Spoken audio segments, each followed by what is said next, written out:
Ttrpg News.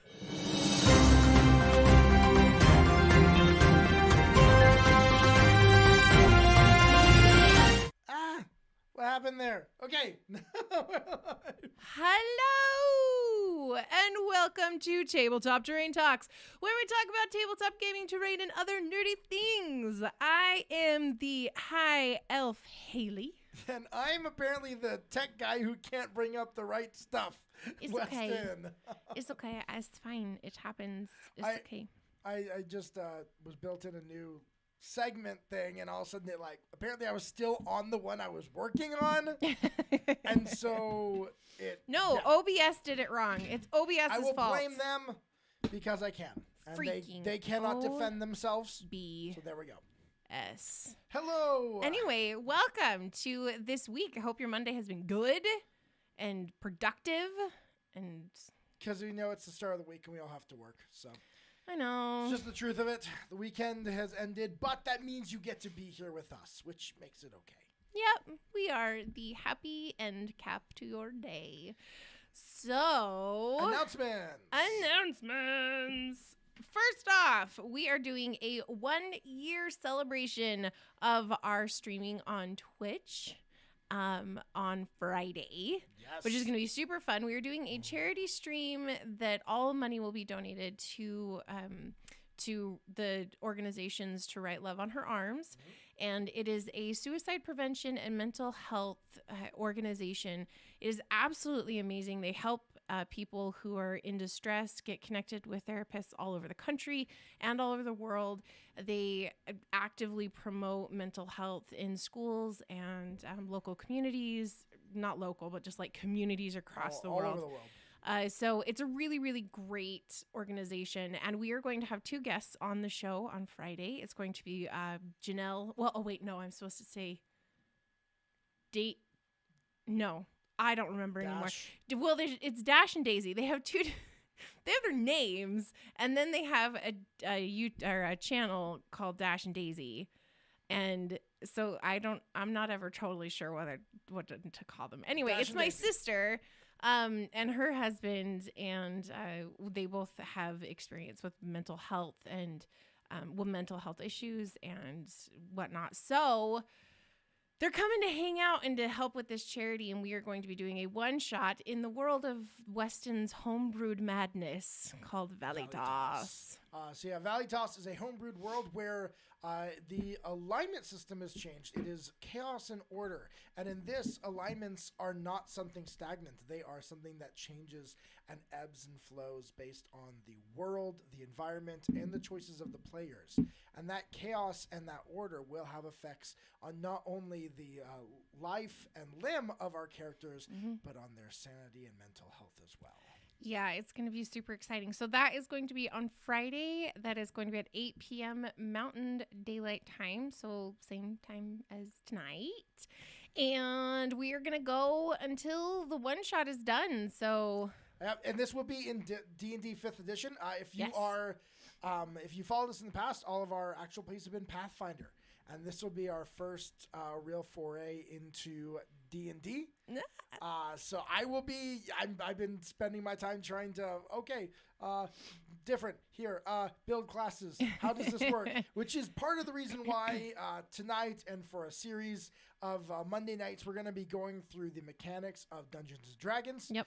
Starting with the Players Handbook in order to get ourselves a good grasp on how this gaming system works as compared to Pathfinder, which is what we have been playing. Mm-hmm. And Weston and I have played D&D, but we've kind of played characters that were handed to us. We've never really had to build our own characters. I think I've had to build my own character once in D&D. Because the one they gave us kind of what they wanted because it fit into a story. Mm-hmm. The other one they were pre-generated and we rolled and had to select who got what. So you were the cleric who had no religion. Yes, I was which the was cleric hilarious. who had no skill in religion. No, I was a paladin. Oh yeah, paladin with no religion. And ended up with a one wisdom. Wisdom score. Wisdom score of 1, which was very interesting to play. So funny. That was hilarious. But yeah, so but I've never GM'd D&D. So this will be my first foray in this homebrewed world that we will be doing our new campaign in. So this is kind of an introduction to the world for my world. Yeah, it's going to be really awesome. That is going to be on Friday, May 13th at 8 p.m. Mountain Daylight Time, and all donations will be sent directly to the organization to write Love on Her Arms. It's a gorgeous, I love everything I've read about it. Setting up was Thank you, really Seasonal easy, Bard. so We awesome. hope it goes well, too. We do, too. It's hard. It's really interesting because our show is hit and miss on whether or not anybody shows up. It's like some nights we got tons and other nights nights we have a ton of people, and then some nights we have like 2. So we are, but this one do have a goal of donating at least $100 to the organization. Again, all proceeds go directly to them. It doesn't even touch us. Yeah, It'll be set up to go directly to them. Yeah. So that way they get all of it. So we are very excited about that. I'm excited for the world. I'm excited to introduce our characters. Yep, it's going to be really cool. You'll be playing, I know that we built your character last week. It is a paladin, and then we'll be dipping into warlock, and I'm playing a fighter. So I get to be melee. Are you going through Tiltify? Is the organization through Tiltify? I believe it is set up through there, yes. Okay, yeah. Like the organization itself had like links, like all the stuff set up for streamers already to do donations and stuff. So, but I believe they had it all set up through Tiltify. I think that's how they did it. I just followed the instructions on their website. We're really good at following A plus B equals C. Hey, I like that math. It is true. And you guys, I got my teeth worked on today. My tongue does not like it. It doesn't it? Oh. My tongue is so just like, ugh. You know what it's like when you have work done and your tongue doesn't leave it alone because it's like, it's different. Right there. Anyway, but that is everything that we have for announcements. Yes, our podcast is still being updated to get to where we are currently. I'm doing it in batches, so there'll be a whole bunch of episodes that come out, and then maybe like a week, and then a whole bunch of episodes that'll come out.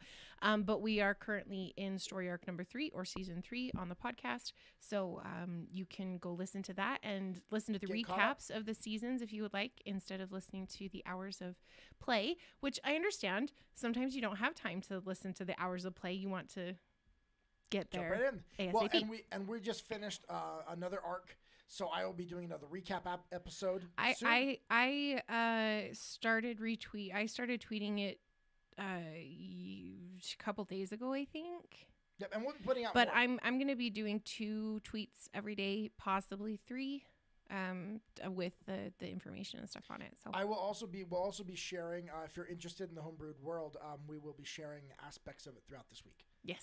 I'll be getting Hayley content about it for her to share, and you can kind of see how the homebrewed systems and such are going to work.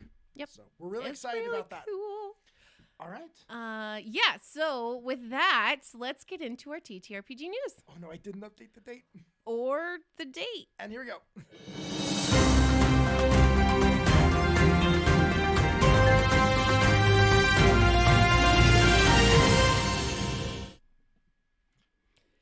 Hello. Welcome to TTRPG News. For Monday, May 9th. 2022. I got rid of the 0. Oh my gosh, we are not. Yep. If okay, you can't tell, so we are very professional on this stream. Oh my gosh. There we are. We try really hard, you guys. We really do. But we're parents of little kids, and they absorb our lives. Welcome to TTRPG News, Monday, May 9th. Thank you very much. So, first off, in the D&D world, which is kind of D&D adjacent, Tomb of Annihilation, a video game based off of D&D, is not going to be available via Steam come May 20th. Due to licensing, BKOM Studios will be delisting the game. However, the game will still be supported for those who currently own it. So it's not like the game is going to be completely removed and you're just screwed if you bought it in the 20 years it was available. Can't buy it again. But you can't buy it again, and they do have a date, so if for some reason you really want to go get it, you can. So in Tomb of Annihilation, 4 adventurers travel through the jungles and dungeons of Kult in the Forgotten Realms, searching for a way to end the death curse, which has not only prevented raise dead spells from working, but is making everyone previously resurrected by magic slowly waste away. That's a cool story. It is kind of a cool story. Anyway, so if you were interested in getting that before it is no longer available, you can go to Steam and pick up a copy. Now. There is some downloadable content as well that expands the game a little bit. So all of that content will be supported. So get there before May 20th if you want it. Yep. Next, WizKids has announced that they will be releasing their collections of D&D Spelljammer figures this October. There will be a massive collector's edition box for almost $800. Mm-hmm. An Astral Dreadnought for about $260. The booster packs will run about $170 for a pack of 8. 2 battle maps, a solar dragon with Prince Zelith. I don't know who that is. And a is. ton of space scale packs. You can pre-order any of these packages on WizKids spell site. Website. Spelljammer will be released in August. So the game system is released in August, and then WizKids releases their stuff in October. So you can't get your minis till October, but I imagine if you're a GM, you're gonna need a little bit of time to prep. Yeah, that adventure. Read through stuff. You get your book in. Well, and honestly, if you order it in when was it? August that the book comes out. You said. Yeah. It's probably got shipping reasons. You'll get it in September. Probably, unless you get the PDF versions of everything. So speaking of things that are being shipped, Blade Runner RPG Kickstarter went live. I think it was live today. Maybe it's yesterday. It was in the last couple of days, but as soon as they went live, they were fully funded in 3 minutes. Damn. 3 minutes. Their goal was $10,000 for the system. They currently are sitting at $1.2 million pledged, with 16 more days to go for the Kickstarters. Bundles begin at $30 with PDF versions of the game and a delivery date of November 2022 and go up from there. The highest package is $260 and it includes 5 copies of the hardback and the PDFs. Wow.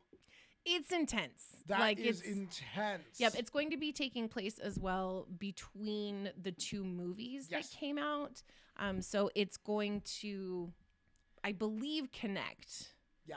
The 2 of them. I mean, if you want to. I mean, they're the 2 movies are connected in different things, but yeah, you're going to be able to be a replicant and stuff like that. And yeah, it is really cool. So if you are interested in that, go to Kickstarter.com and check out Blade Runner RPG, and you can pledge and get the cool content that's going to be there. It looks like we're in a year of sci-fi. Yeah. Definitely. Because you got Spelljammer coming out, is sci-fi Well, and and TTRPGs. there's a whole new adventure path being built in Pathfinder as well, or Starfinder as well, by Paizo.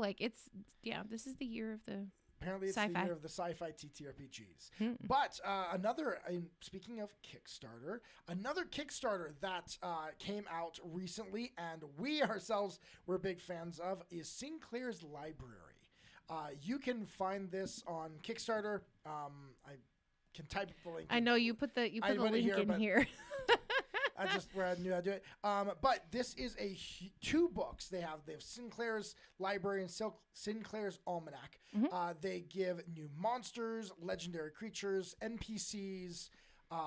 This is definitely a GM's friend. It's lots of NPCs and really cool, more like legendary monsters. A lot of these are very much with their own lore, unique monsters and such. And the artwork is stunning. It's being produced by No Nat Ones on Twitter and also on YouTube, and he's put out some of the visuals they're awesome. So beautiful. And it is they have built it to be, there's a version for Pathfinder 2nd edition and one for D&D 5th edition. Yeah, so I believe the way they've done it is their stat blocks. Yes. So they've got both. Yep, they've got both stat. Actually, there are 2 different books. Oh. So there's the Pathfinder version and then there is the D&D version. of the books. Well, okay. So you can still, that one is still going for another 20 days.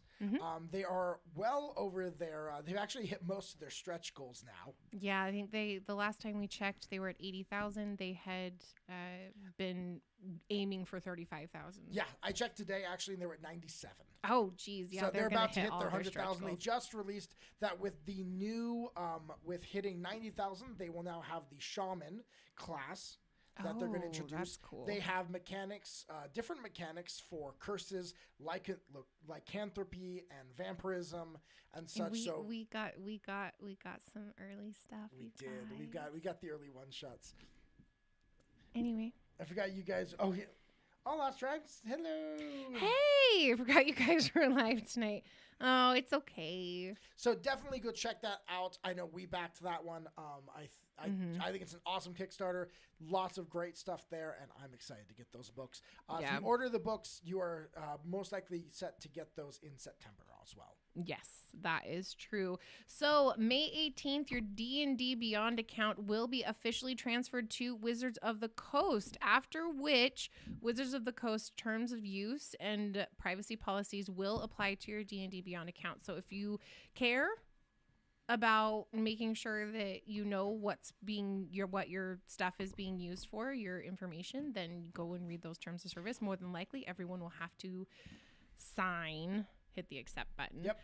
New terms of service when they log in. One thing they did state, there was a lot of concerns about, is my homebrew content in D&D Beyond now owned by Wizards of the Coast? And the answer is no. They definitely have things in that terms of use referring to your homebrew content, and that they don't have ownership. So I know there have been a lot of people actually concerned about that. So you can go check in the Wizards of the Coast terms of service that will be coming out to check and see how exactly they're going to work with your homebrew content and characters. Yep, exactly. So we have one story / announcement for our community announcements this week. Our great friends over at D20 Tales, which was previously known as Spawns of Chaos. Oh, they changed their name. Okay. Yep, they changed their name. They're all based in England, and they were invited to Fan Expo in Dallas for June 17th to the 19th. They are doing 3 days of live sessions. So each of those days they're doing a live session on the stage. So if you happen to be in Dallas, Texas, and you are available, go see them live. I would love to, because I'm friends with one of the players, and I would love to see them live and give them hugs and when just is that? be like, I love you. June 17th to the 19th. Oh, that's too soon. Dang it. I know, we can't take a trip to see my brother. not yet. Anyway, so that is it for our community announcements this week. Just as a reminder, if you have an announcement of anything that you would like us to give a boost to or use our platform for, please just shoot us a message. Either you can email us at partyof2rpg@gmail.com, or you can hit us up on Twitter with partyof2rpg live, or my Twitter, which is Hayley M_Bell. And I think that's all for tonight's TTRPG news today, Monday, May 9th.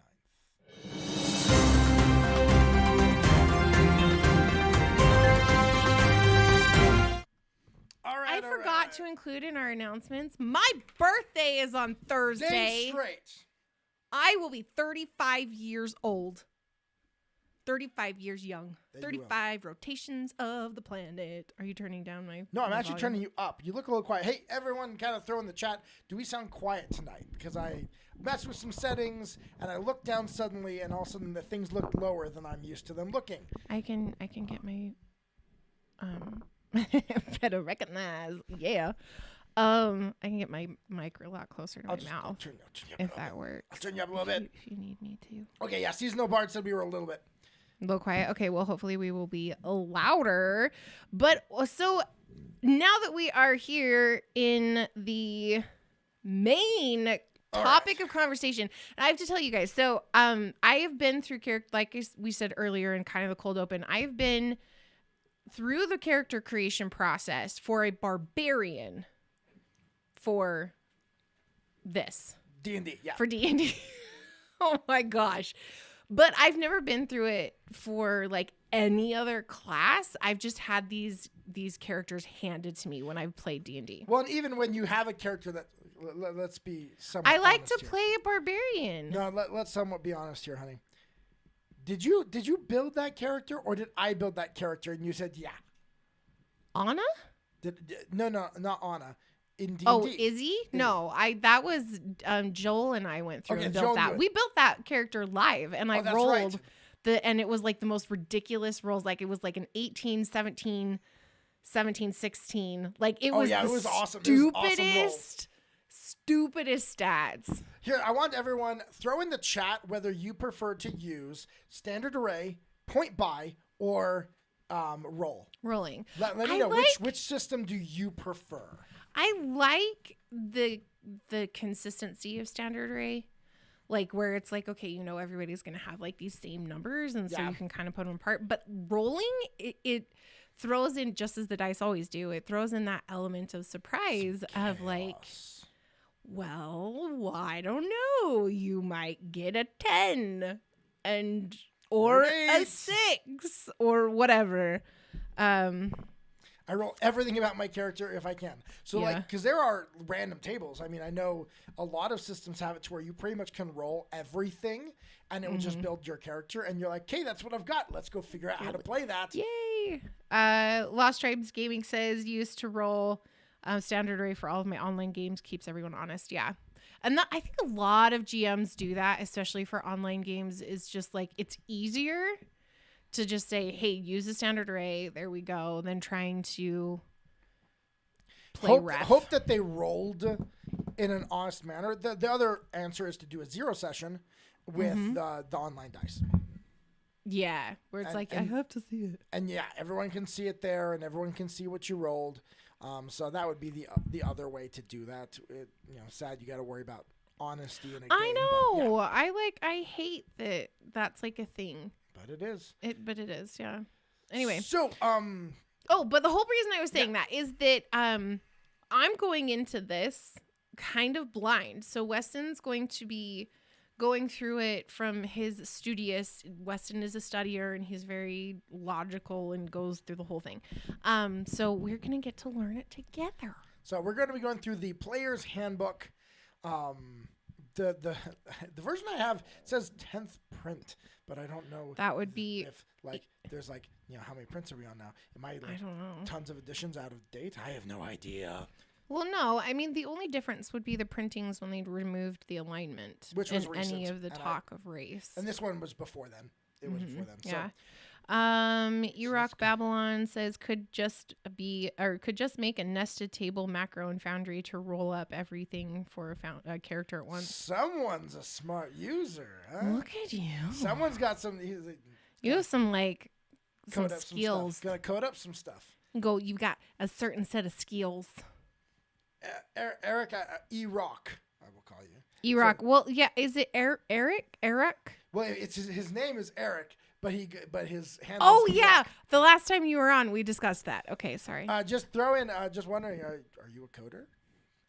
Weston's a coder, or are you just I'm a coder, so I always wonder. I'm like, oh, you coder? Ooh. All right, so scheduling it at a session 0 is valuable. Yeah, it is. All right, so let's go ahead and let's make. I keep putting it. They are not a coder. Okay. I've wondered if it was like a code. You had to be able to code in order to do those macros, or if they were kind of built-in things. So they're probably built in. Sometimes I've seen both in different systems, but I haven't jumped into Foundry that much. So yes, we are looking at the Player's Handbook here, and we're just gonna kind of start going through this. However, I do want to plug here. We are planning our new campaign in D&D. And we would love to definitely be able to utilize a lot of the tools that exist through the different VTTs. There's some really cool plugins that for our Twitch stream with D&D Beyond and all that. But on every one of those, you have to buy the books on there. So if you want to support the stream, down below we do have a donate to us button to where you can do a tip. To help us be able to afford all these books. Yeah, it's freakishly expensive. It's really expensive, and unfortunately, it's the best way to do it. Yeah. Pathfinder has so many more free resources. I know. So many more free resources.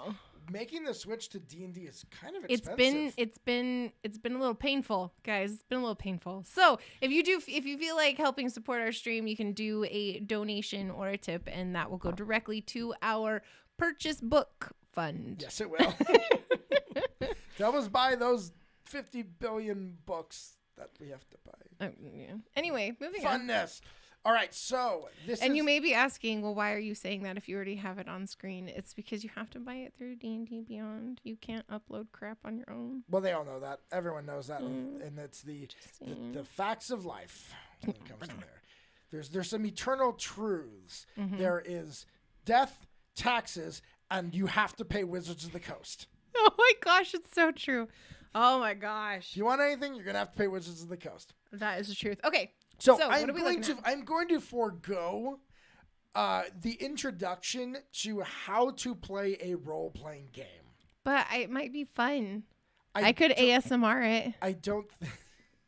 We found somebody who ASMR'd the D&D book, and now it's a joke. They're reading it. They got like this rain sound behind them, and stuff like that. And then he's reading it just real like. He's just adventure, sword swing, hurt a dragon, or just bounce off. It's like just whispering. He's just doing it really quietly and very close to the microphone. I'm like, that's not ASMR. Yep, but it's still like very relaxing reading. It was very relaxing. Getting notifications from my company. There's a Wordle that uses only words from the D&D 5e. Oh, really? Oh, that's cool. That's very. I didn't know that. So, okay, so we got the D20. I don't think you need to review. I don't think we need to talk about the D20 and adding modifiers and applying circumstance bonuses and all that. I think we 3 need pillars to of adventure. get to... Okay, look, here you go. Creating your character. This is where we're going to start. Okay. With some, art style is definitely very different. Very different. Very different here than in Pathfinder. Pathfinder is pastoral. Yes. In style. All right, so you got your first step in playing an adventure in Dungeons & Dragons game is to imagine you create a character of your own. And we start with choosing a race. Now, in D&D says every character belongs to a race, one of the many intelligent humanoid species in D&D world. The most common player character races are dwarves, elves, halflings, and humans. Some races have sub-races such as mountain dwarf or wood elf, and chapter 2 goes through all that stuff. So in the character creation, you choose your race, you choose your class, and then next section though is a little bit different. Because those are all pretty standard to every TTRPG. You choose your race. If there are racial options, you choose a class that kind of will affect what you can do. Yep. The race has certain traits that you are born with because of your ancestry, and then your class is based on the skills that you know. Things that you learned. Yeah. As you grew. Leveling, typically a character starts at first level and advances in level by adventuring and gaining experience points. So this is an experience point growth. We generally tend to use, though, the milestones. We like to have it happen at certain points in the story rather than having to keep track of experience points. I honestly wonder. So throw in the chat if you use experience points in your game. How do your players track it, and how I know that you can pull from based on the monsters, based on the trap. There's certain experience points given, but I do question the tracking of that because the numbers can get pretty high. They can, so but in a lot of the encounter builders that I found, they include all the XP and stuff. They do, but it's more like I, as a character, do I just each time we fight somebody, you then say, okay, you're now awarded, 175 experience points. Then they have to go, okay, add that to what I've got, pull out their calculators and stuff like that. I'm just wondering if other people use different tools and things like that, or if most people are using, how are you doing your leveling in your game? Based on how many hours the player played, not what they fought.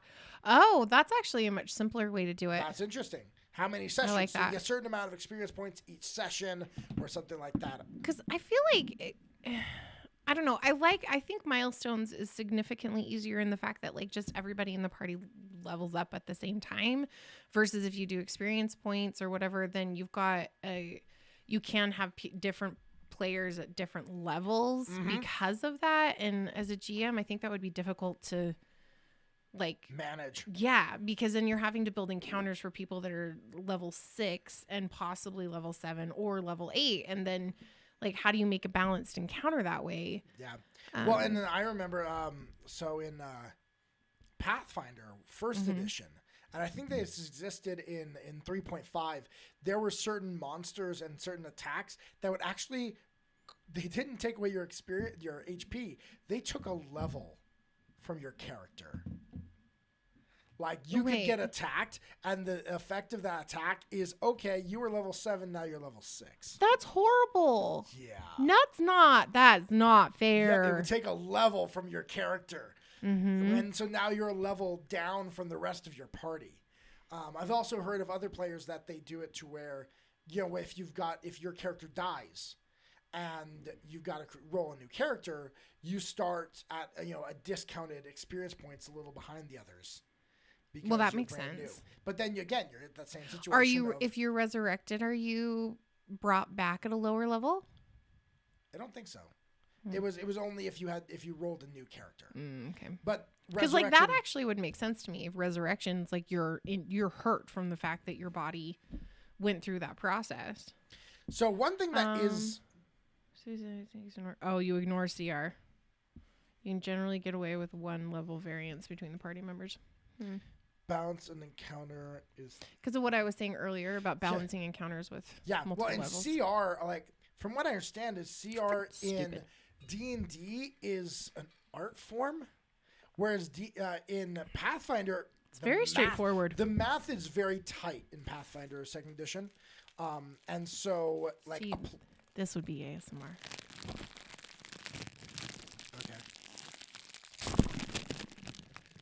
Okay, I think everyone in the chat just like blew up their ears.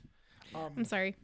So CR is busted, which we're gonna have to have a whole episode on talking about how to do CR, because that makes me very nervous going into as a new GM in this system, coming from Pathfinder where I could trust CR, because I could trust CR pretty well.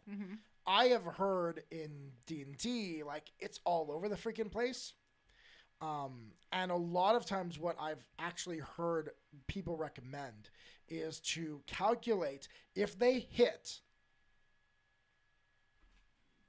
Agreed, seasonal bard. They're more set. Like a +1 in Pathfinder does a ton because the math's all really close. But from what I've heard is that you do a round of combat with that monster as if they hit every time. What would be the average damage? And how badly would that hurt one of your characters? Because then you can gauge, are they going to take them down in 1 round? Are they going to take them down to half health in 1 round? Or are they going to take down 1/4 of their health in 1 round if they hit on all 3 attacks on a party member? And so that would... They only have 1 attack. Depending on what they have. They might be able to attack on a bonus action. That's true. Higher levels, they might have 3 regular attacks and a bonus action attack. And then if it's a legendary, they might have a legendary action that allows them to attack. Can we just do the 3 turn economy? It doesn't work. I actually Mech 45, who I've been in games with, he tried the 3 action economy in D&D. It didn't work. Like it straight up broke. The monsters were killing his players, or the players were killing his monsters. And there was no balance, no matter what he did. The combat didn't work. He's a numbers dude, so yes. The problem is that it's built off different assumptions, and so that's one thing I'm very nervous about. Is how to handle that. Now, hit points and hit dice are not in Pathfinder at all, so it's a new mechanic for us. Yeah. So your character hit points define how tough your character is in combat and other dangerous situations. Your hit points are determined by your hit die, short for hit point dice. And then it's got all of the... and then it's got ability scores. Let's see. Oh, I can't read the very top of this. At first level, your character has 1 hit die, and the die type is determined by your class, and you start with hit points equal to the highest roll of that die, as indicated in your class description. You also add your Constitution modifier, which you'll determine in step 3. This is also your hit point maximum. So you record that there. Now, I have heard in Pathfinder, there's a straight, this is your amount every level. It's kind of the equivalent of what the max roll would be. Yeah, it's like you gain 11 every level. One in our episode where we covered house rules, there are actually a lot of people that do max or average hit die, and you don't roll. Yeah. That makes the most sense to me, because rolling for it, you can roll 2 1s. Or 2 2s. Yeah. And you're at 4. Or you could be a level 18 character and you're still not in triple digits. Yeah, you still have low HP, especially if you're a wizard or something like that. Someone with a low con. They're squishy. Yeah, you can be very squishy. So throw it in the chat and let me know. At the moment, because we're a party of 2, a lot of the time I'm thinking of making us a little bit tougher to kill and going with the max HP hit die each level. Mm-hmm.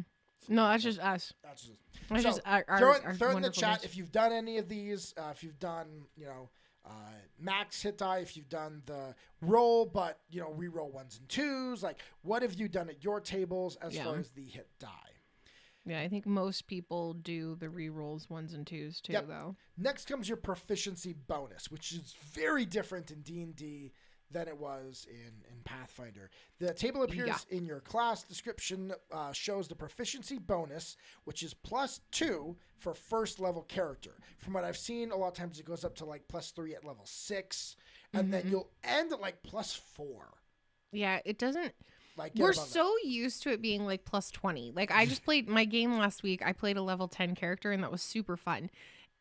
Because like it was like +20, +19. Well, because in Pathfinder you add your level to your proficiency, and everything that you're proficient in, you add your level to it. So if you're a level 10 and you have master proficiency, so let's say it's a +4 based on proficiency, then you add your level to it, which is 10. Now you're a +14 to all your rolls. Yeah. Whereas D&D is bounded, it doesn't add in your level into that roll.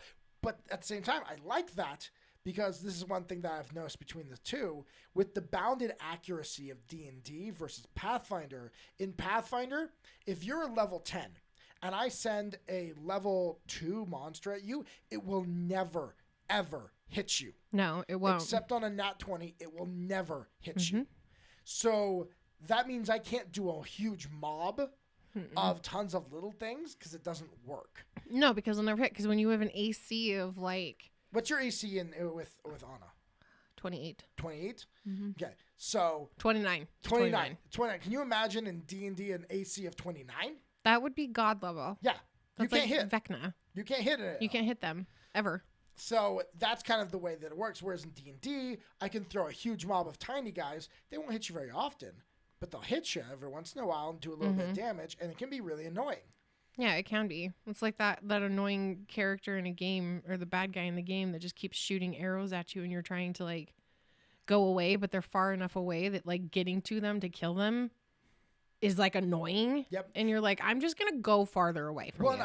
I've always wanted to throw in one of those combats where you really make the heroes feel heroic. Like every hit, one shots. So like you say you have your 2 party members going. You're Legolas. Yeah, exactly. So let's say you're going in, there's just the 2 of us, and I throw 15 goblins at us, which in Pathfinder, they're never going to hit you even once. It loses all interest at that point. In D&D, they'll hit you. You have enough hit points that even if they hit you, you'll get through this mostly without any problem. But it's enough to add a little danger into it. Yeah. Even though you can one-shot each of them as you go through them. Eric is saying you should use the 4E minion rules for that. I have heard of that. They port over to 5E pretty easily. That's one of the homebrew rules that we covered in our homebrew episode that I think I want to include, because it also makes it very easy for the GM to keep track of, because they all have 1 hit point. So you do that. I like that. The normal damage, but they all have 1 hit point. So if you hit, they lose. Yeah. And they die. And I don't have to keep track of how many hit points they have left. It's just like you hit, they die. You hit, they die. That would be kind of nice. It is. But it's not like having. No, that's different. Never mind. So in D&D though, you don't add your level to it. So yeah, you're only getting up to. From what I saw on the tables, generally it's only a 4. Yeah. On your proficiency at higher levels. Attack rolls using weapons you're proficient with are affected by your proficiency bonus. Attack rolls with spells, ability checks with skills that you're proficient in. So all of these things that you're proficient in, you get to add this +2 or 3 or 4 depending on your level. Yeah, exactly. And your class will determine, of course, what you're proficient in. That's just us. Yep, that's just us. Yeah, so that gives an example of you're building a first level fighter. Brenner. He has 1 hit die, a D10, and starts with hit points equal to 10 plus his constitution modifier. Bob notes this and will record the final score. Whoop. Bob also notes for proficiency Who's Bob? bonuses. Oh, he's Bob. Who's Bob? You don't know Bob? No. Everybody knows Bob. No. That is the stupidest name to give somebody. I know. This is a fantasy company. Well, and they choose the name Bob? No, Bob's supposed to be the player. I know, but they choose the name Bob? Do you have a problem with the guy's name Bob? Yes. I'm sorry to anyone watching our stream now or on the on the demand VOD whose name is Bob. It's okay. It's just like, I love you. Am I the only one that feels that way? Like, that is a stupid name to pick. Okay, anyway, I'm sorry. I have name prejudice. She does. Apparently. Okay, next you determine your ability scores. These are the normal ones: strength, dexterity, constitution, intelligence, wisdom, and charisma. Yeah, I know those. Yeah. It's interesting. I've been so used to those from video games and from this that when I played Cyberpunk and they were different, I was like, I'm confused. Wait, what? Yeah. I'm confused. Like, where's my normal things? You're like, I hurt. Lots Tribes Gaming said, would it be better if you called him Bahab? Bahab the Great. Bahab. Now I just sound like a sheep. Mab. All right. That's very good. I make really good sheep noises. I make really good pigeon noises too. Shh. We're gonna do it. We've done it once before. I've done it once before. Everyone, get ready for this epicness.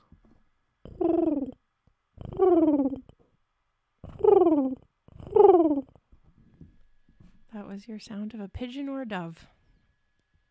And our lives are better for it.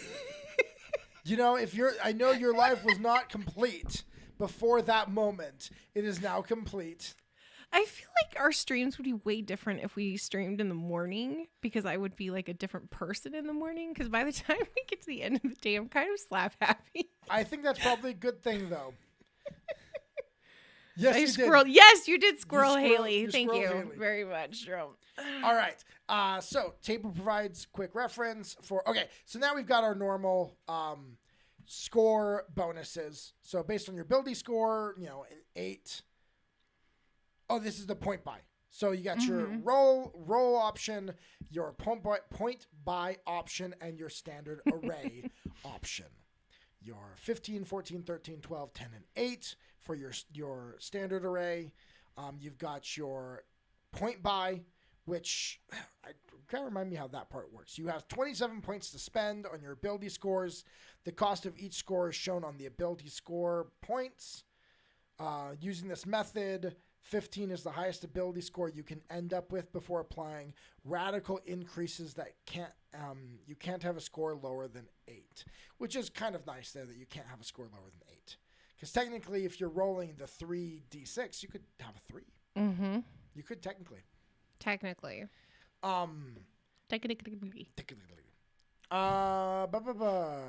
Okay, so there you got your ability scores. There. You got everything created at that point. You got everything created at that point. For your character stats, but then Then you got to choose all the abilities, which I'm going to be honest is a lot simpler in D&D. I don't like how simple it is, though. I'm so used to Pathfinder where it's like, especially because we're dual class, like you get a feat and like a feat and a feat every single level. D&D players would, coming to Pathfinder, would say that we have a feat fetish. Mm-hmm. Because you get lots of feats. And in D&D, you actually don't get any feats without a specific choice. So if you choose a variant human, you can get a feat. There is a lot of people homebrew and they give a free feat at first level. Mm-hmm. But then every time after that, you have to choose between either getting an increase to your ability points or a feat. One or the other. One or the other. You don't get both. In Pathfinder, you get your increases, you get your feats, you get your skill feats, you get your general feats, you get your class feats. There's lots of feat. There's a lot. There's feats almost every level. Together we have great strength of feat. If you can name that movie and throw it in, I will love you forever. And I'll get a little intense and whack stuff. I don't know why I gasped. So a feat issue was a big change from 3.5 to 5e. Go to bed. We have a child awake. There's a child awake? Yes. Our oldest. Michael, what are you doing? Our oldest apparently decided to wake up. Michael. Yeah, so I don't find the feat to be a apparently feat issue necessarily, but it definitely makes character creation easier. Yeah. You maybe have 3 options. I just am used to having more options. I know. It's kind of rough. I'll be honest, you guys. This is difficult for me. This is difficult. It's so funny because she hates having to each level figure out all the different abilities and features. Well, that's because you basically just tell me what I'm going to do. I have to fight with her to get her to pay attention to it. And now we have a system where she has to make less of those. And she's like, oh. I'm like, what? I have to spend less time reading your class? Oh my gosh, shut up. Like you wouldn't be reading my class anyway. Oh, of course I would. I'm a good GM. I read everything. I read everything about everything that every player would have. Are you making qualifications on what makes a good GM? Yep, no? Yep. Really? Okay, well then I think a good GM has to do accents. Okay, you can think that. That's fine. I don't understand why this is an issue, why she's bringing this up. But, okay. All right. Then, right, choosing equipment. So you get money. And it's interesting because the way that it does it, and I understand. So you have a number of gold pieces to spend. And so you start with a certain amount of money, and then you go and you buy those things. So you get your armor, you get your weapons, you have your melee weapons, your ranged weapons. As usual, I believe melee weapons are based off strength. Ranged weapons are based off of your dexterity modifier for their attacks. However, if you throw them, it does use your strength modifier. So like my javelins that my character will have, or his spear, I can throw them and whack you with my strength. Just like that. A good GM has to be given snacks by the players. Yes. I agree with that. So, I'm GMing this next sessions, Hayley. I know. Just remember that I need some snacks. I buy you snacks all the time. I was given a bunch of books once. Does that count? Is our books our snack? Depends on the books. Hayley would definitely take books. I would take books. Books are snacks for your mind. There we go. Oh my gosh, that would. That's a great one. That just gave me a really good idea for like a thing. Because little do you know, I'm actually an author. I write books. So then you've got experience points. How do you get beyond first level? Experience points. So you go to second level at 300, third level at 900, but then fourth level at 2,700. Then fifth level at 6,500. This is where you just don't do it and you don't keep reading. So again, I cannot keep myself from comparing. But it's very interesting because Pathfinder, the way that they do it is all experience points are awarded based on the difference between your level and the CR of the creature. Yeah. So no matter what level you are, if I'm battling something that's a lower, 2 levels lower than me, it's always the same amount of experience points. And so every level is at 1,000 XP. Oh, really? Yep. You get 1,000 XP, you go to the next level. I've literally never looked at it because we weren't doing XP. Yep. We just did milestones. So a difficult encounter is 200 XP. Like a very difficult, not an extreme, but a very difficult encounter is 200 XP. So you're going to need to have 5 difficult encounters in order to level up. And that's just the way it is every single level. Okay. Here, you got to keep track of, that's what I was saying, like with all this, the adding up, just seems kind of tedious personally. It does. Like it just seems like a lot of work. It does. Well, unless you've got certain apps that will, you put in, add that, and then it will tell you. It's like I downloaded one that like literally as you put in, add more experience points, then it suddenly tells you when you've leveled up. So you don't even have to worry about it. Very video game-esque. Video games definitely work this way. If you're not having to do the math, then yeah, that actually would work. And if there's like a progress bar, that would be kind of nice because I just recently started getting into video games again. Yes. I'm playing Mario Paper Mario. Haley, we need to take a moment. What? We need to recognize an important event. Siomat just jumped in for the first time in months. Oh my gosh, the prodigal son has returned. I think she just blew out everyone's ears with I'm that one. very sorry. I apologize. I could give you guys more ASMR of my rapper. That's not it. But Siomat, we are going through the D&D. We're going through D&D, dude. Players Handbook. So we are. And we are lamenting the differences between D&D and Pathfinder. There are definitely a lot. There are things I like better about both. Honestly. Yeah. There are some certain things that I am like, okay, I like this about D&D. I feel a little bad about saying that, but there are a lot of things that I'm like. I wish this wasn't. Yeah. Right, so now we get into the first section. We're gonna finish on this section. We're gonna go through some of the races. Okay. Because we are gonna talk about. There are not nearly as many options in D&D as there are. Not in true Pathfinder anymore. Is it because of Tasha's and then. Actually, more so now.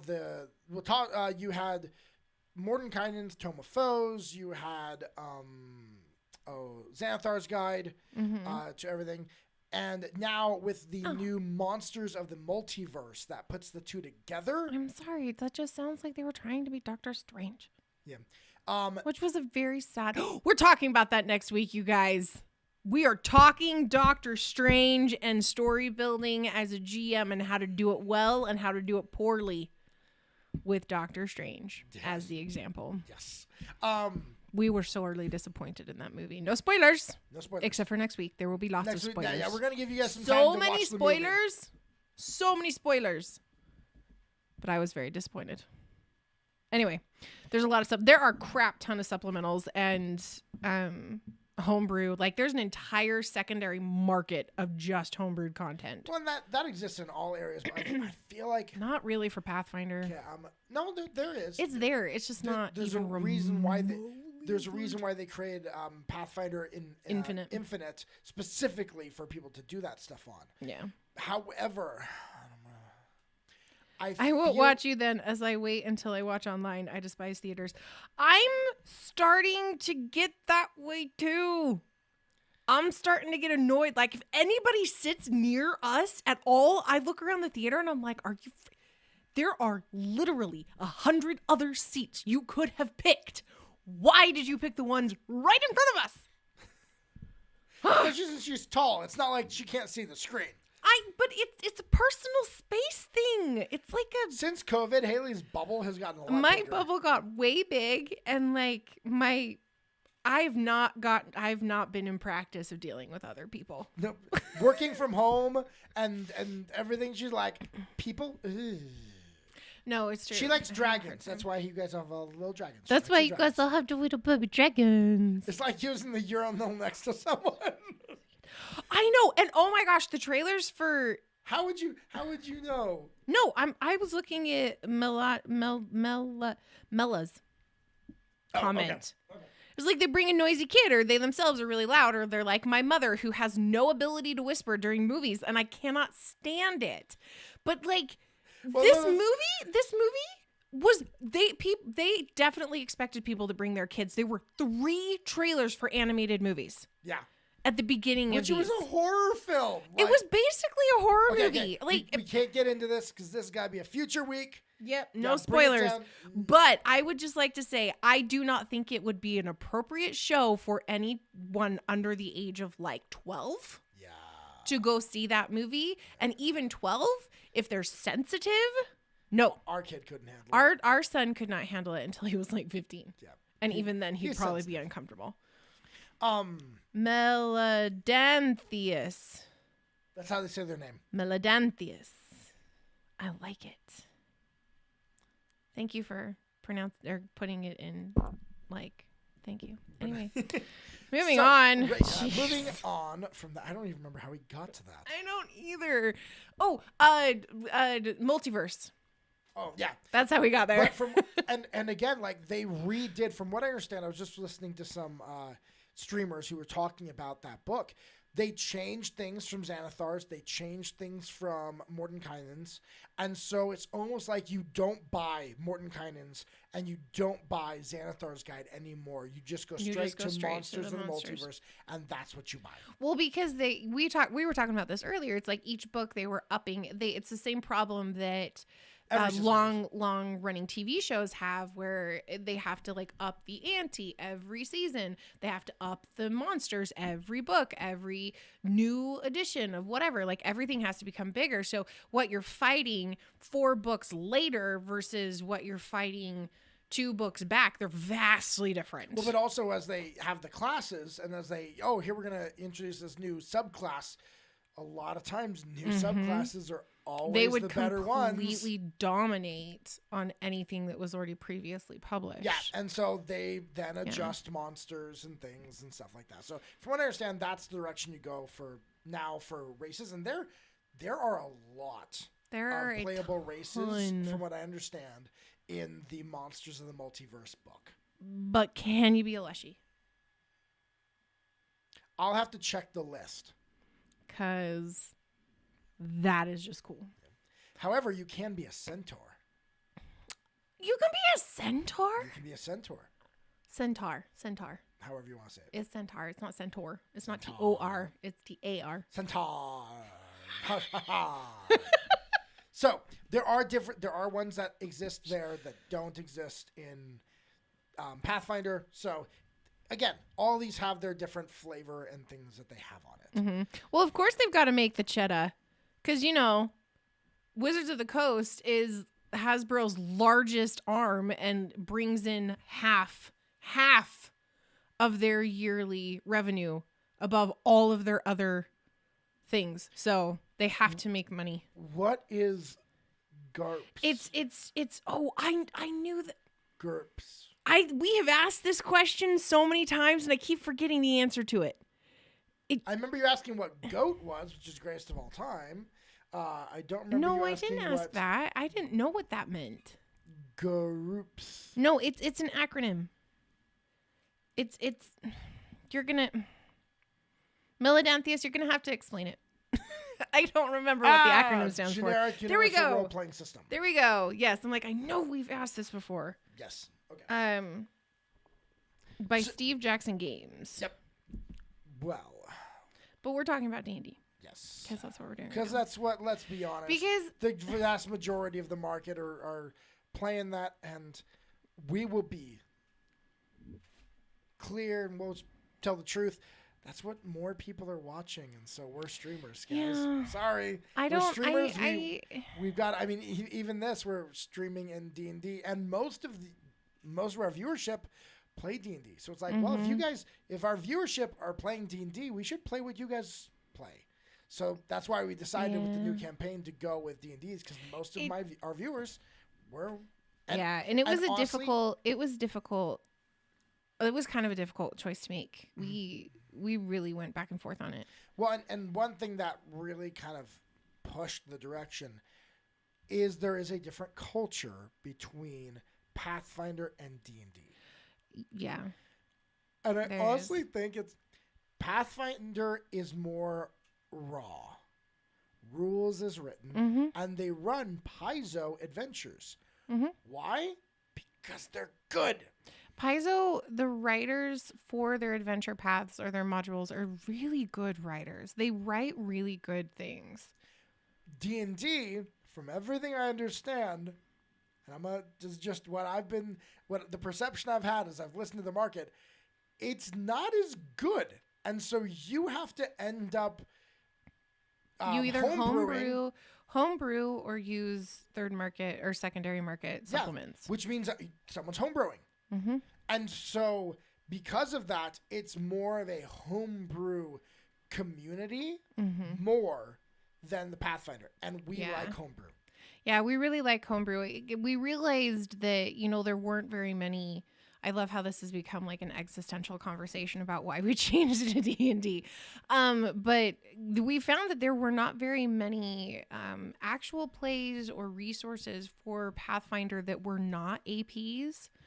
And so when we were trying to decide what we'd like to change for the new campaign that's coming up later this year, we really sat down and looked at it from a business perspective, as Weston is a product manager or product owner. Like he knows, how to assess the market, and you're learning how to do all of these different things. And it's like, you can't just keep shooting the same thing and hoping that things change. So we really had to make some decisions that were difficult on what we were going to do and how we were going to do it all. Yep.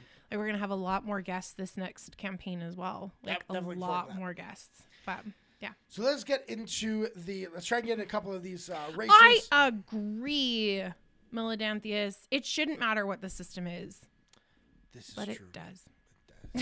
Unfortunately. Dwarf. Let's just talk about the dwarfs. We need to talk in a Scottish we're accent. talking. Right, no, but I've got to do it because she's got red hair. And I've got red hair. I don't have a beard though. All right. Then here, let's expand this. Hayley, go ahead and you can read. "You're late, elf," came the rough edge of a familiar voice. Bruner Battlehammer walked at the back of his dead foe, disregarding the fact that the heavy monster lay on top of his elven friend.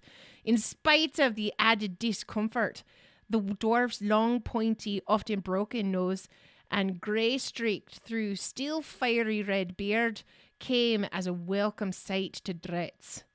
"Knew I'd find you in trouble if I came out and looked for you." So that's from the R.A. Salvatore, the Crystal Shards. It's the series with Dritz, which I've read. So I need to read those. They are very story oriented, less than character. Just they're definitely that older fantasy. So essentially, what you're saying is I wouldn't enjoy it. I don't know if you would, because I am very character driven. Kingdoms rich in ancient grandeur, halls carved in the roots of mountains, the echoing of picks and hammers in deep mines and blazing forges. I am short, stout, and what's the rest of the song? What is this? I'm short, actually, it's I'm short, fat, and proud of that. Oh, I thought it was short, stout. Nope. Never mind. Commitment to clan tradition, a burning hatred of goblins and orcs. These common threads unite all dwarves. So yes, they're short and stout. They stand well under 5 feet tall, and dwarves are so broad and compact that they weigh as much as a human. Question is, do the women have beards? That's the important question. That's like a legitimate question within the community, though, because there's no definitive from Wizards of the Coast or D&D on whether or not women have beards. Well, dwarven women have beards. So dwarves can live to be more than 400 years old, so they are fairly old. They can if they want to. Yep. I guess, that would just be a character choice. Yep. When you're creating it. Longevity grants them a perspective on the world that shorter-lived races such as humans and halflings lack. Mm-hmm. Solid and enduring like the mountains they love. Yes. So you got your dwarves there in clans. I mean, it's your standard dwarf fare. They do have one thing I do find interesting. I feel like there's more flavor text in the D&D book than in Pathfinders. I would agree with that. They give a lot more idea of who dwarves are to them when they were writing this, who they were. And from what I understand, actually, in the new Monsters in the Multiverse, they get rid of a lot of this. They don't have as much flavor text on each. Well, that's because they saw how popular Pathfinder's stuff was, and I feel like D&D Wizards of the Coast is kind of leaning that direction. There has been some rumblings that 5.5 is going to be very similar to Pathfinder. Really? Within some of the groups, the communities that I've been kind of lurking in. Interesting. So I don't know. We will see Except when it comes out. They But won't go for the crunchiness. They might go for a similar style in certain things. Well, I think they're talking about like versatility and choices and stuff like that. They're pushing significantly more that direction, but we'll never know. Yep. So dwarves' Constitution score increases by 2, which increases your HP at each level. What do you mean by baggage, seasonal bard? Please explain. Seasonal Bard says flavor text tends to equal baggage, though, and a lot of that baggage is bad. Yeah, define baggage, please. So, age, this is going to get whiplash every time you look at this. They're considered young until they reach the age of 50. On average, they live about 350 years. Alignment, most dwarves are lawful, believing firmly in the benefits of a well-ordered society. They tend towards good as well, with a strong sense of fair play and a belief that everyone deserves to share in the benefits of a just order. I know in my homebrew world, I have a different alignment system than D&D, but it is very focused on chaos and order, and dwarves will be a race that will have been created by one of the children of order. That makes sense. I think that actually it'll be the goddess of crafting. That makes total sense. Yes, I thought that fits. So yeah, that fits I don't really want well. I don't want you to have to like redo D&D 5e completely to play this homebrew world. Yeah, but definitely changing some things mainly on alignment there. Dwarven resilience. You have advantage on saving throws against poison and have resistance against poison damage. You have dark vision. Speed. Your base walking speed is 25 feet. Your speed is not reduced by wearing heavy armor. Interesting thing. Again, in Monsters of the Multiverse, Durgar, which are deep dwarves. Durgar? Yes. Okay. They're deep dwarves that are Do they evil. still talk like this? That depends on the way you want to play them. I think the only reason we do that with the dwarves now, though, is because of Lord of the Rings. Possibly. I seriously think it is. Because dwarves actually are not a Scottish or Celtic background. No, not even dwarves close. Dwarves are Viking. Yeah. So I don't know. That's why I'm like, that's got to be why. It's got to come from something like that. Yeah, that's what you mean. Yeah, there's a lot of kind of sets. I think that it's good for a new GM, though. If you're a brand new GM coming into this, if you're just given a free-for-all, you don't know where to go. And so that's like one thing I really like. We did start in Pathfinder. They have a set world. They have one setting. That freaked me out when we kind of looked at the D&D stuff and there wasn't like a set world. I was like, well, but what's the world? I kept asking you these questions and you're like, there isn't a set world. I'm like, but how? Like, I was so confused. Pathfinder's all written in Golarion with tons of lore, tons of stories, same characters, same nations, everything. Mm-hmm. And so... And all the APs happen within the same... And so that actually made it very easy for our first story to happen in that world because I had a crap ton of lore that I could just pull from. I didn't have to make it up. Yeah. And so as a new GM, I actually I think that's the value of the flavor text is if you don't already have homebrewing in you and you're like, okay, what's a dwarf? It's like we've got a player that is coming in on this Friday's game who has never played a TTRPG at all. This is gonna be fun. Thankfully, her husband is well versed. He's well versed, and so having some direction on the character is really good if you're brand spanking new. And I think some of the newer books do still have that. I mean, correct me if I'm wrong, but they do still have a little bit of those guidelines. But I think like they took out the alignment systems. They took a lot of the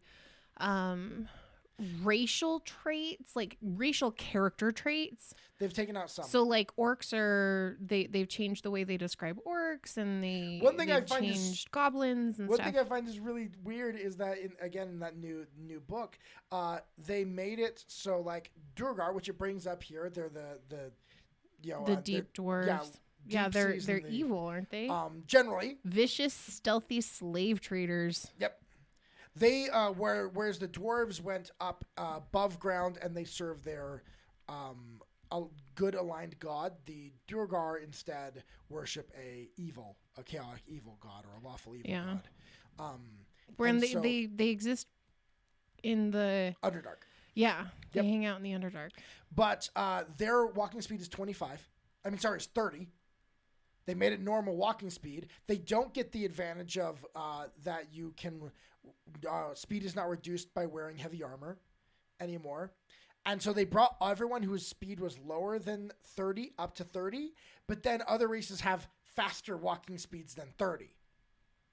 Which again makes it to where it's like, what's the advantage? Well, then why? Why did you do that? I don't know. Don't ask me. I don't know. But dwarven toughness, you get a lot of things here. So you do have sub races in each one. So you got dwarf traits, but then you got a hill dwarf and a mountain dwarf that you can select from. And you get tool proficiencies, stone cutting, languages. Mm-hmm. Agreed, seasonal bard. It's hard when you're writing, when there's a group of people writing a book, because the sections can feel disjointed and not cohesive, and there can be vastly different styles. So I love how all these are Forgotten Realms characters, because this is Dritz. That's Dritz, isn't it? Yep, yeah. That's Dritz. So that's Elf. Hey, Elf. Yes. Guys, I really like my ears. So elves in this live well over 700 years. So they are long-lived. They're slender. They're more slender than humans, weighing only 100 to 145 pounds. I didn't realize they were that little. Yep. Males and females about the same height, and males are only marginally heavier than females. Elves' coloration encompasses the normal human range and also includes skin in shades of copper, bronze, and almost bluish white. Hair of green or blue, and eyes like copper. Yep. I didn't know that. So elves in the in D&D are considered, they are a Fey ancestry. So somewhere down the line, a long way back, their ancestors were Fey. Mm-hmm. And they came to our realm and then became less and less Fey the more that they were here. And they saw the humans and they were like, ooh. Those would be half elves. Yeah. But because of that, they do have a lot of Fey-esh type things that can be in them, depending on what you are. So they do have, time's perspective, hidden woodland realms. They dwell in small forests and villages hidden among the trees. They're like kind of that very woodland. And who said this?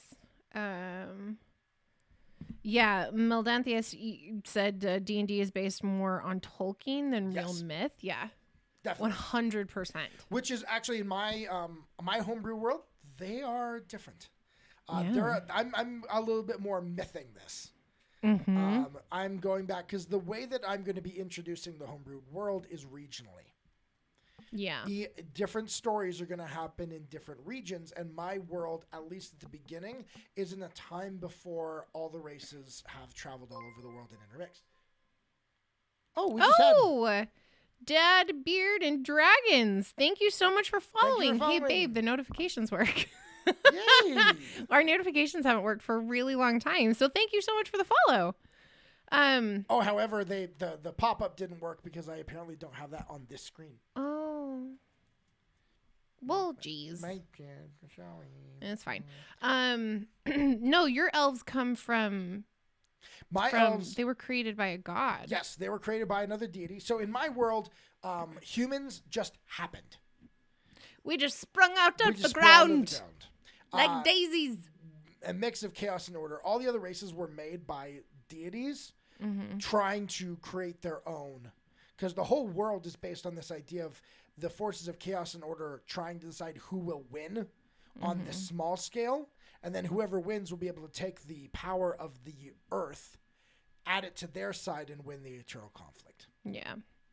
But she who stands between is the guardian of the humans, essentially. She's the one that's trying to keep the conflict from ever happening again. So she's the wall between the two sides. So you've got different elf traits. There's High Elf, which is keen-minded and mastery of at least the basics of magic. In many worlds of D&D, there are two kinds of High Elves. One type, which includes Grey Elves and Valley Elves of Greyhawk, and all these other listed Celestri. I like that haughty and reclusive, believing themselves to be the superior of non-elves and even other elves. Well, of course they're snobby. And those are the elves kind of that I'm introducing a bit more as high elves, because that's what was created by the deity.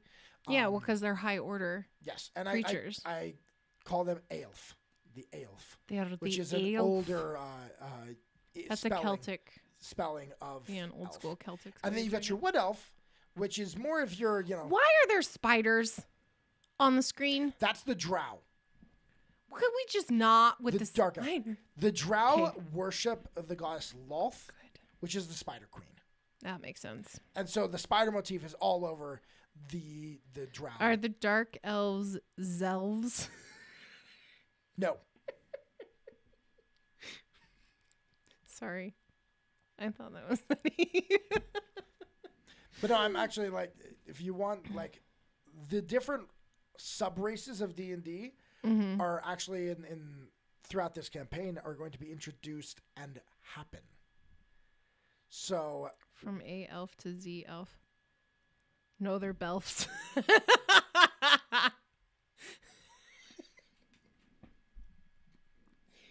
Aelf.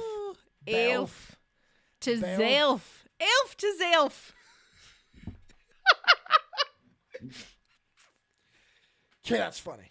No, but yes, that's funny. I think I need to make a t-shirt. We're having lots of t-shirt ideas tonight.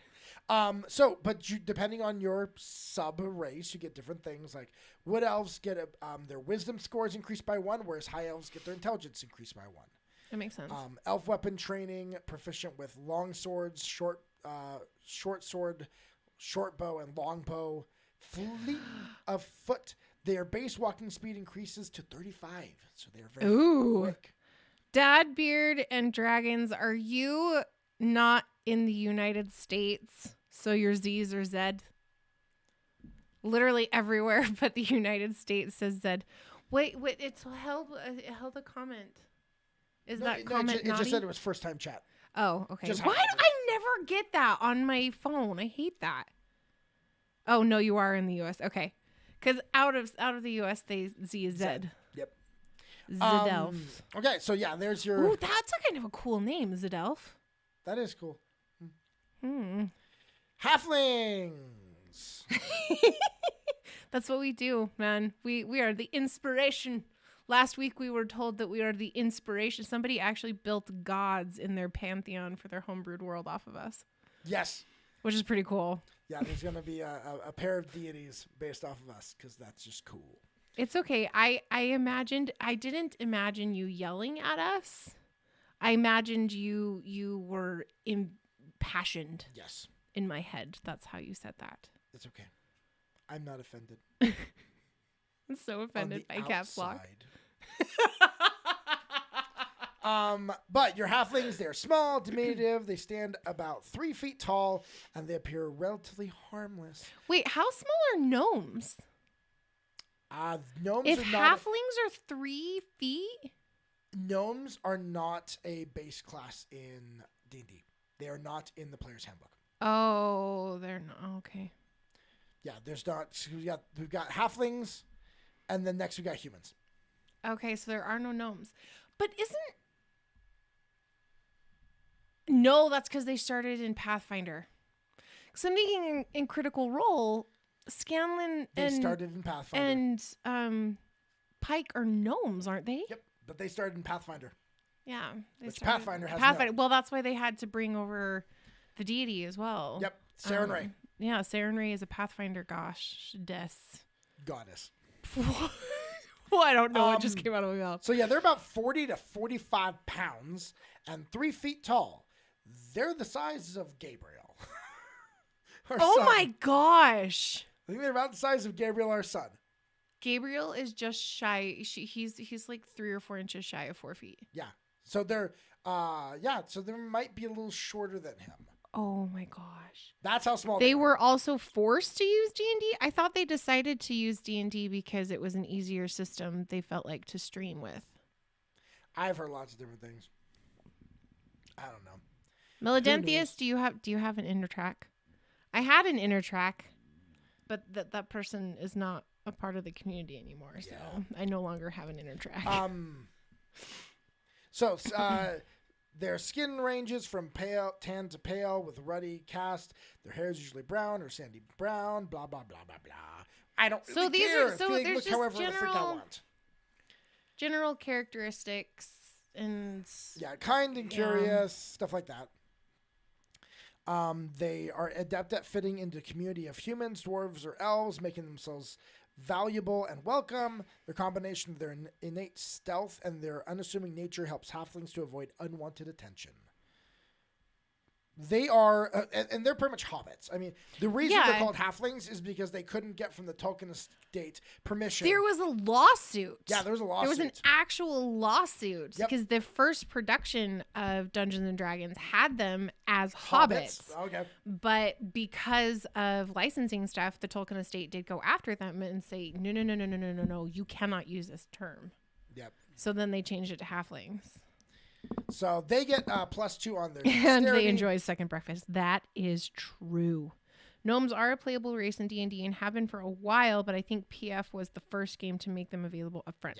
Yeah, that's what I mean. Like when they when Critical Role started playing, it was back when 4th edition was out for D&D, and so they went with Pathfinder. Yeah. Apparently Matt at the time enjoyed Pathfinder better. Well, and I'm pretty sure they still play it because they slip up and say things every once in a while. Taliesin Jaffe still brings up Pathfinder from time to time. Okay, now I really did read that one that you were yelling. Gnomes have been in. Okay. My question, however, I do wonder which book. Oh. Again, we're new into bringing in D&D. Which book? Yeah, we don't know the history. Get those races. Well, not even. I don't even know a history. But like right now, I've got the Players Handbook. What book do I need to have gnomes as a playable race? Because at this point, I'm like not sure yet. What books do I need to even own? Speaking of books, if you want to donate to our Buy Books on D&D Beyond Fund, you can donate down below. Instead of getting your $5 coffee tomorrow morning, you could give it to us. And not the coffee, though, because we don't drink coffee. And help us to be able to afford to buy all that stuff. I'm going to stop. I'm going to stop. I promise you. No, you're not. It's okay. No, I won't. It's okay.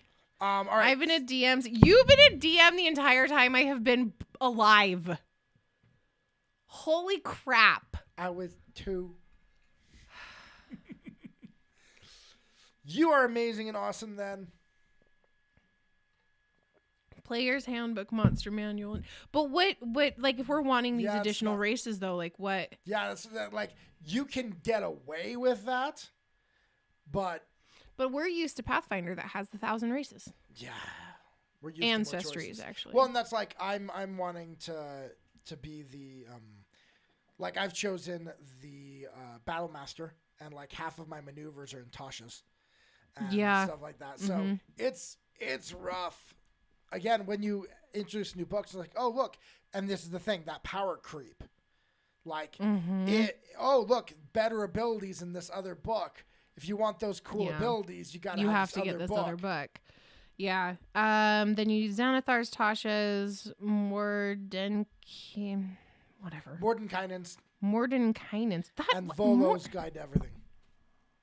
Enjoy the experience. Yeah. Expense. That's why we have. That's why we have the donate. I think next time, we need to have like a donation bar and like all of the books lined. Like these are the books we're gonna get, and then when awesome. We have a progress bar. We have a progress bar. Okay, we got this one. We got this one. Yes, I agree.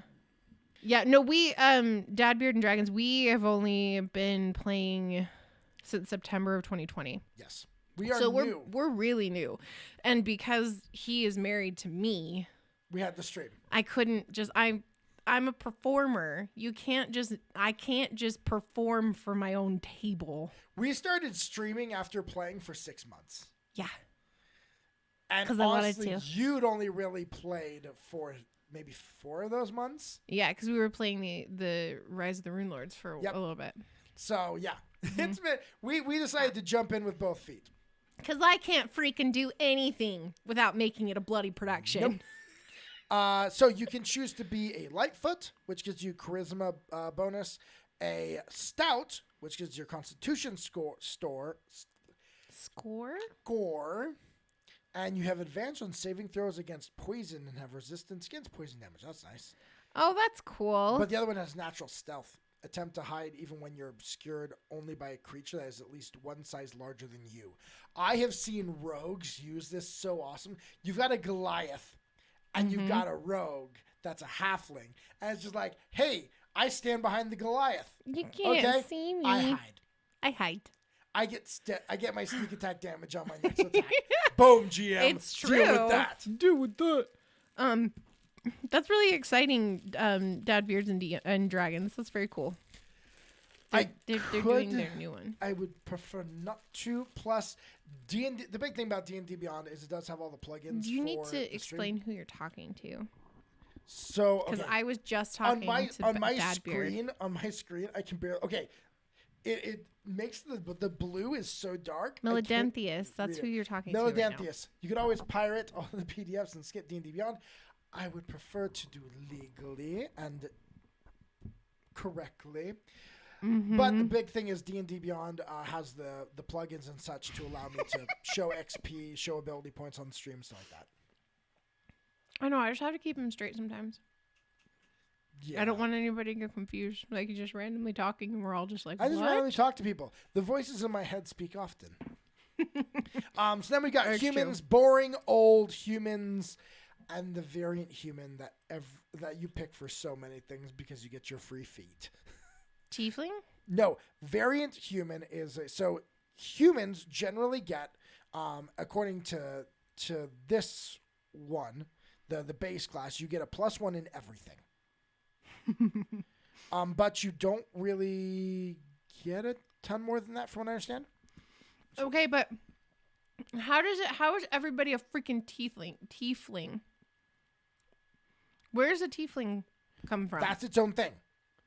There's Dragonborn. We still have a lot more. Here's gnome. There's gnome. There's gnome. We found it. Okay, it is in here. Okay, we still got some. Oh my God. Jumping the gun. I know, but this is going to be a multi-part series, so. Yeah. So it's got a bunch of different areas that they can be from. I'm like, okay, fine. I mean, which world is this from? You've got Eberron. Is this Forgotten Realms? I'm guessing. It's Valley Top. No, I'm guessing all of these areas are Forgotten Realms because they have Dritzt in the book. Probably. So human ability scores increase by 1 for all of them. Languages. And then there's the variant human trait. If your campaign uses the optional feats from Chapter 6, your dungeon master might allow these variant traits as well. 2 different ability scores of your choice increased by 1, and you gain a skill proficiency in 1 skill and a feat. And that variant human, a lot of people take for their stuff. So Dad Beard says Faerun. Interesting. Melodanthius is saying Players Handbook defaults to Forgotten Realms. Yeah. Is Faerun in the Forgotten Realms? Or is that 2 different things? I think that's 2 different things. Okay. Yeah. So you got Dragonborn. This is one that I was sad wasn't in Pathfinder. There is no Dragonborn. We have kobolds, but we don't have Dragonborn. They're not the same. They're kind of similar, but there's a difference. But Dragonborns are more human-esque. Well, and kobolds are more animal. It's more so Dragonborns are more magical. Kobolds are sneaky. Kobolds lay traps. Kobolds just like that. Dragonborn are magic. Like a lot of times in D&D stuff, the language of magic is draconic. I know that's the case in Critical Role's world. Is that the language of magic? Exandria. The language of magic is draconic. Really? Yeah. I didn't realize that. So thought it was Latin. They are very proud. Dragonborn look very much like dragons, standing erect in humanoid form, though they lack wings or a tail. What? They don't have tails? Says so right here. Lack wings or a tail. Freaking Matt Mercer and his homebrewing crap. Why? I thought they had tails. I don't know. Maybe. Remember, because they had the whole thing where they were like, should we be tailless or should we have tails? And then they went with tails and then found out that the snobs were the tails. Well, that's a tale for another day. The first Dragonborns had scales of vibrant hues matching the colors of their dragon kin, but generations of inbreeding have created a more uniform appearance. Their small, fine scales are usually brass or bronze in color, sometimes ranging to scarlet, rust gold, or copper green.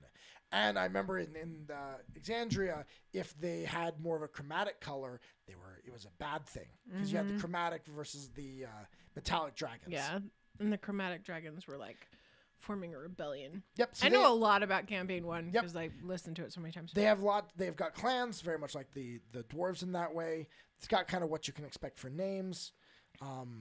So these are the uncommon races: Dragonborn, Gnome, half Elf, half Orc, and Tiefling.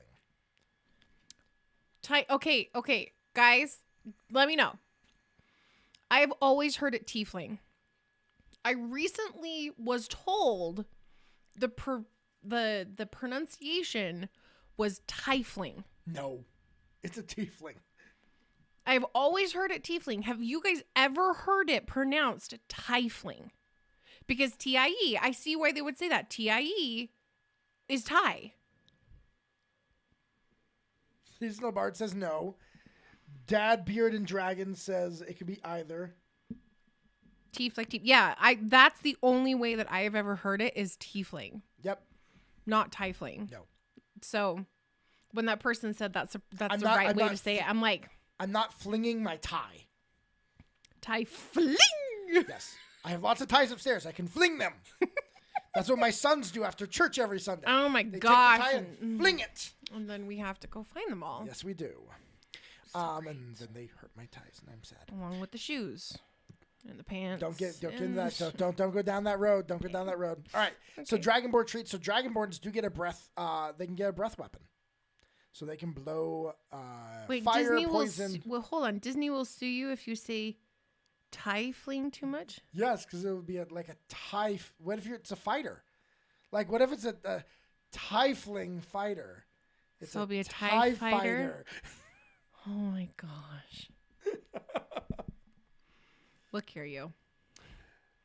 Tieflings like teefers. Like yeah, there you go. Teefers. Oh, the dad jokes are strong in the chat tonight. I like. Do you know what though? That is like the best way. Like teefers, because we call them teefers too. Yes. Especially when they lose the front two. It's like, you lost your teefers. Yes. And our youngest is like constantly, why aren't my teeth loose? He wants to be like his older brother. So he just wants the money. They only get $1. It's not like we give him a When ton. you're that young, every dollar is a big thing. It's a big, because we go to the Dollar Tree and mommy covers the extra 25 cents. Mom is benevolent. I make them lose 2 teeth before they can go to the dollar store.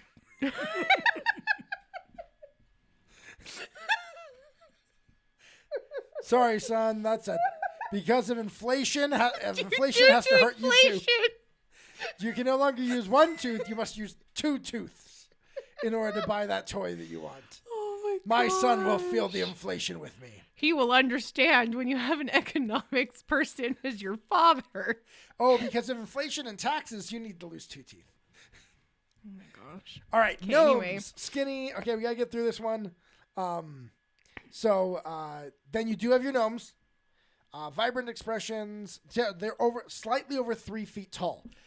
They are then about the same height as the halflings. I know earlier in the chat they're saying that halflings are actually 50 to 65% shorter than humans. So if a human is 6 feet tall and they're 50%, 3. Yeah. they 3 feet to 4 feet. That would be the range. So the gnomes and halflings would be the same size. Yeah. So then what's the difference? Fae ancestry is probably the big difference. Okay. So So bright burrows, gnomes make their homes in hilly woodlands. Gnome names, seeing into the world, curious and impulsive. Gnomes might take up adventuring. Gnome traits, they get a plus intelligence score increase of +2. I would also like to say one thing that we missed with the halflings is they get the one reroll ones. Yeah, halfling luck. Mm-hmm. And most are expected to settle down into adult life by the age of 40. They can live to 350 to almost 500 years. I kind of love the way that gnomes are in Pathfinder. They can technically live forever if they can just keep off insanity, the bleaching, which is an insanity they get when they get bored, and then they literally die of boredom. I was like, that's an interesting story thing. It's an interesting racial trait or ancestry trait. Your gnomes are more of your Kenders. I love the Kenders in Dragonlance. They're the best way to play a chaotic good is to play a Kender. Well, and that's going to be a playable race in the new. Gnomes are between 3 and 4 feet tall and average about 40 pounds. Their size is small. Their base walking speed is 25. They have dark vision. Like everyone, it should be less than that. Everyone's got dark vision except for humans. Well, they're just stupid. Yep. And humans don't get that, but you get to free feet if you get the variant. Forest. So you got your forest gnomes, your rock gnomes, and they don't have team gnomes on here. The Smurf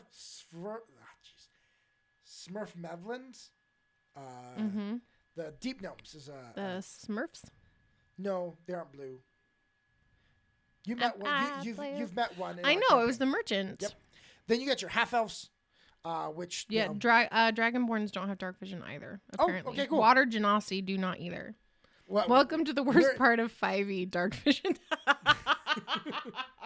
Explain to me what dark vision really is. That would be the interesting debate. Well, it's supposed to be 60 feet. You can see 60 feet. You're talking Pathfinder. Is it not 60 feet? Define for me how dark vision works. And also, more so, not so much mechanically, thematically. There's a lot of different debates about what dark vision is. Wouldn't it be like... It would either be like night vision or... like you can just see in the dark like you would see in the daytime. In the Dritz at like books, dusk. It's like infrared. It's like infrared in the Dritz books is the way that they have it. But I've heard it differently. So it's if any of you have opinions. Yes.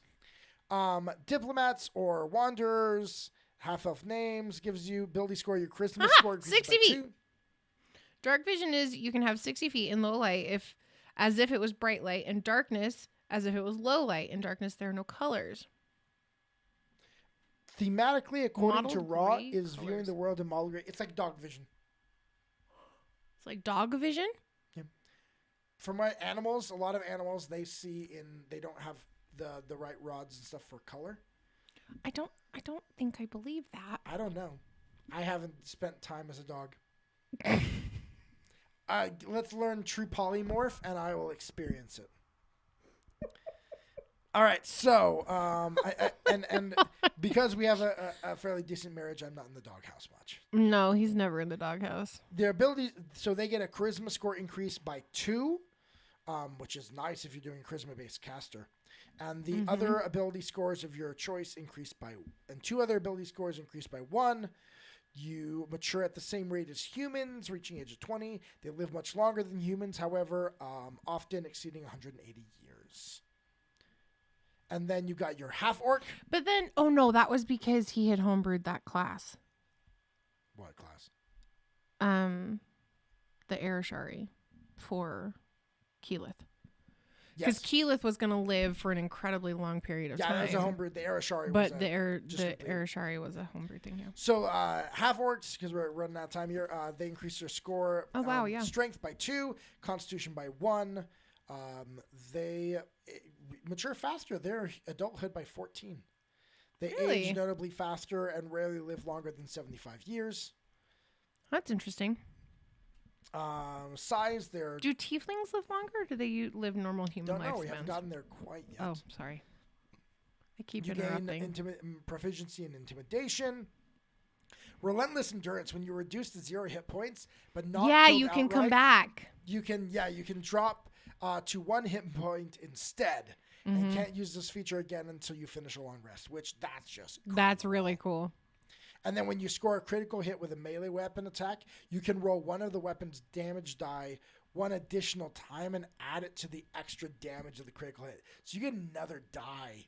Like, you crit with a strong strength-based fighter. Oh my gosh. Who's a half-orc, you do damage. Holy cow. That's awesome. And then tieflings. Hey, we're finally at everyone's favorite class. Everyone's favorite race. Rogue. Infernal Bloodlines. It's true. I'm not a tiefling rogue in our campaign. I'm a tiefling fighter, and you guys get that there are no minis for tiefling fighters. They don't exist. Nope. Everything is rogue, warlock, and sorcerer. You can't find minis for a fighter. Sucks. You're a fighter paladin. I know. Tiefling. I'm a weird tiefling. Self-reliant and suspicious. Gotcha. I'm a TIE fighter. Okay, so wait, Weston, did you get it? TIE fighter. Yep. Weston's like, we have to get through this. Age of the tiefling. I was looking this up. Mature at the same rate as humans, but live a few years longer. That's it. Okay, cool. They don't live a lot longer. I think it's in older editions of D&D. I do not work for Palpatine. Thank you very much. Ooh, one of my favorite races is a Tabaxi. Tabaxi, yeah, and that's not in this book. No. What book are the... Is that in Tasha's? I don't know. Throw it in the chat if you know where you can get the Tabaxi. Which book is it? And then, Oh, a tiefling. Yeah. You mean a tiefling. Yeah, you can make... It's in Volos. You can make tieflings on Hero Forge. Yes, you can. Yep. It's I made one. Yep. I made a couple. So, alignments... I don't really care about alignments. Make your alignment however the freak you want. Size. And let's be totally honest. No matter what your alignment is, you're still going to play it neutral chaotic. Or I will play it lawful good. Well, okay, you cannot play anything else. Weston would be the worst player in an evil campaign because he could not play an evil character. He just couldn't do it. I don't know if I could. I could do lawful evil. I think I could do as long as it was lawful. I don't know if I could play chaotic. Some point I need to. Some point in the one shot I need to play chaotic, and we need to see if I can actually do it. Because I am so just like you're very straight laced. I was in Captain America they say Boy Scout.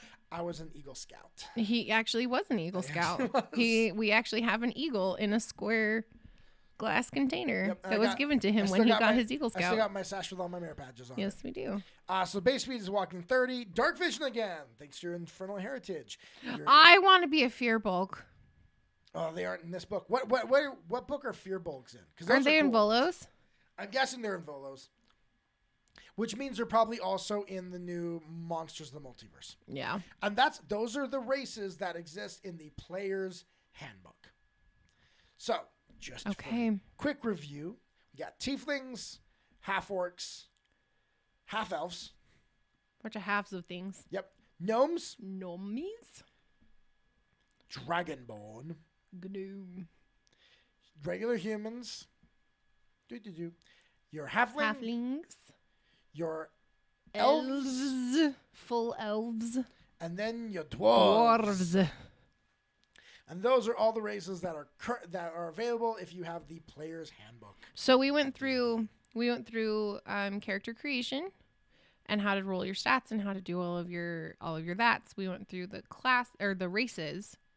Next week we will be talking about. Well, are we doing that next week, or did you want to do No, we're building talking story. We're talking about how to build story and using the latest Marvel movie. I know. So this next week we're going to be talking about building story and how to do it well and how not to do it. If you can't tell, there's some thoughts about that movie. And then the week after that, we're going to continue the series of going through the Players Handbook. And Sensei Suplex is rating right now. Sensei, why do you always, every time? Thank every you for time, the raid. Sensei. We're closing up shop. Sensei. I love you, Sensei, so much. You know that I do. There's so many hearts. So many hearts. But next week, if you happen to join sooner than when we're closing up shop, we'll be talking about, like you said, how to build a good story. Yeah, and we like there real is actual theory and stuff like that, and like how to build good campaigns and how to make it flow really well and stuff like that. And we are going to be using Doctor Strange in the Multiverse of Madness as a example of some things not to do and something they did do some good things. They did. But yeah, so there's going to be major spoiler warnings when we get into that. But you can come and hang out with us if you haven't seen it yet and still do TTRPG news and, you know, shoot the breeze with us for a little bit. And then we will do a big spoiler warning. Yes, before we get into it. Before we get into the movie. And then remember, on Friday, we will have the charity stream and introduction to the homebrewed world of Valitas. Yes, and welcome to our wonderful raiders. I'm sorry, we're like closing up shop right now. But hey, come and join us on Friday. But come hang out with us on Friday. We're doing a charity stream for a suicide prevention and mental health organization called To Write Love on Her Arms. And we are going to be playing a D&D one-shot in the world that is of Weston's making. This is the world we'll use for our next campaign later this year. For our longer persistent campaign. Actually, we will introduce the characters. Yep, these are going to be our characters. We can almost see this as a zero session. Yeah, pretty much and stuff. Anyway, so thanks for hanging out. So please support the channel, follow, subscribe. If you have an Amazon Prime account, you can subscribe for free. Do remember that subscriptions expire each month. So if you've subscribed previously, you do have to resubscribe. Unless you have it on auto subscribe. Yeah. We've had a lot of people that they're like, oh, I thought I was still subscribed. It's like, nope, because you got to remember to do it each month. And also, if you can, down below, we do have our donation. Donate to the D&D Beyond Book Fund. So, because we are switching systems, so we got to buy a bunch of books. All the books. It's a lot of money. So, I don't think the library wants us to keep all of the books. If you can, please donate below. Thank you all so very much for being here. We love you all. We do love you guys so much. All of the hearts and all of the love. And remember, it only takes two. To have fun. Yep. So should we see who we can raid then? Oh, will you make these decisions before we do our closeout? Why? Is Q Time still going? Q Time looks like they're still going. Okay, we're going to raid into Q Times. We love them. They are a wonderful group of players. So, this one's a different setting. These are all, I believe, musicians in this campaign. This is the all bards? Yep, this is the all bards. All right, cool, guys. Good night.